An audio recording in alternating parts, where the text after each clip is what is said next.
Thutha wa mĩaka ĩna ya mathomo ma secondary, Makiria ma arutwo 600 nimambiriirie kigeranio kiao kia muthia gĩa KCSE kugereka uria makoretwo magithoma. Mihang'o ĩno yambĩrĩirio ni Minister wa githomo Dr. Fred Matiang'i kaunti-ini ya Kericho, kuria eranĩire thirikari nĩ ĩrutĩire gutigĩrĩra kigeranio kiu nĩ gĩatabanio uria kĩagĩrĩire hatarĩ na mĩhĩnga o yothe.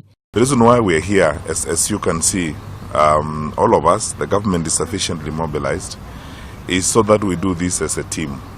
November is a month when we focus on our children, and that's why all of us are involved and working with you to ensure that we help our children not just do the exams, but go over this very important stage in their lives successfully.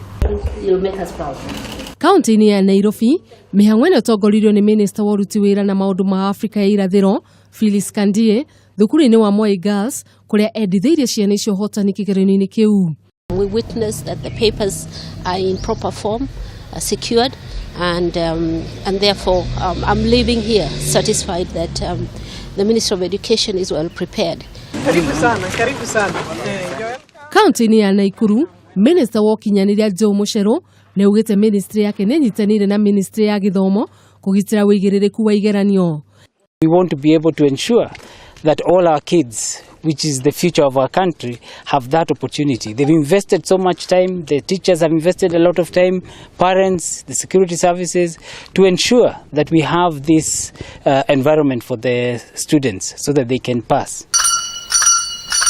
Nakuo kaunti-ini ya Baringo, kigeranio kĩambĩrĩirie gĩcereirwo thutha wa mbura nene kũrare gĩthandana na gũthũkia barabara, ũndũ ũrĩa ũtũmirie mĩtwarĩre ya maratathi ma igeranio ceceni-inĩ itiganite.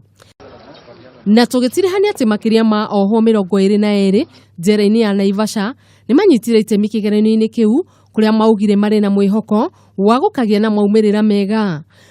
No ona kũrĩ ũguo, oho aya nĩ maikĩtie hoya kũrĩ thirikari ĩgacĩrithie mathomo njera-inĩ itiganite gũkũ bũrũri-inĩ. Nimefungwa miaka 7 na nimejitayarisha kwa mtihani kwa sababu nimejipanga hii mwaka yote, na kwa kweli changamoto nyingine tumekutana tukiwa hapa, tuko jela na hatuna kitu kama laboratory, kufanya science subjects kama chemistry na biology. Sasa hiyo ndio changamoto tumekutana nayo. Kigeranio gĩkĩ gĩtanyĩtwo gũtabanio nginyagia tarĩki 29 mweri ũyũ. Ngĩribotera ceceni ya Kameme TV, niĩ ngetwo Wanjiru wa Njuguna.